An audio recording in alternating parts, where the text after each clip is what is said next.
Rocket లాంచర్లు వీళ్ళ దగ్గర ఉన్నాయి అన్నటువంటిది. ఓకే. అప్పుడు నేను ఇంటర్వ్యూ చేసే టైంలో అవగాహన లెక్కలుగా చూసి నేను అబ్జర్వ్ చేసింది ఏంటంటే, పులిచింతల ప్రాజెక్టుని అప్పటికి 3 సార్లు పేల్చేశారు.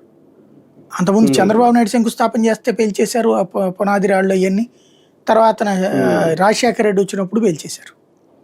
ఓకే. ఆ టైంలో నేను ఆ తర్వాత వెళ్ళాను అనమాట ఇంటర్వ్యూకి.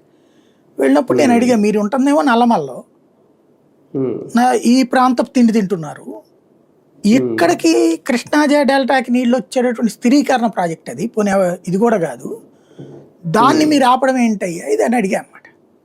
అడిగితే వేలాది మంది చచ్చిపోతారు, లక్షలాది మంది చచ్చిపోతారు, వేలాది గ్రామాలు మునిగిపోతాయి అన్నారు. ఎవరు చెప్పారు మీకన్నా? మాకు సంబంధించినటువంటి మేధావులు ఉంటారు, వాళ్ళు చెప్పారు అన్నాడు. ఎవరా మేధావి? ప్రభుత్వం ఒక ప్రాజెక్టు రిపోర్ట్ ఇచ్చింది, 5 గ్రామాలు పూర్తిగా, 6 గ్రామాలు పాక్షికంగా మునుగుతాయి. అంటే 6 గ్రామాల పొలాలు మునుగుతాయి, 5 గ్రామాలు పూర్తిగా మునుగుతాయి. రీహాబిలిటేషన్ చేస్తారు. ఈ రీహాబిలిటేషన్లో డబ్బులు తాగలేదని అడగండి, అది బాగుంటుంది. అసలు ప్రాజెక్టే కట్టదు రీహాబిలిటేషన్ కోసం అంటే ఎట్టాగంటే, లేదు లేదు వేలాది మంది చెప్తారు. ఎవరు చెప్పారంటే మా నిపుణులు అంటాడు. ఎవడా నిపుణుడు?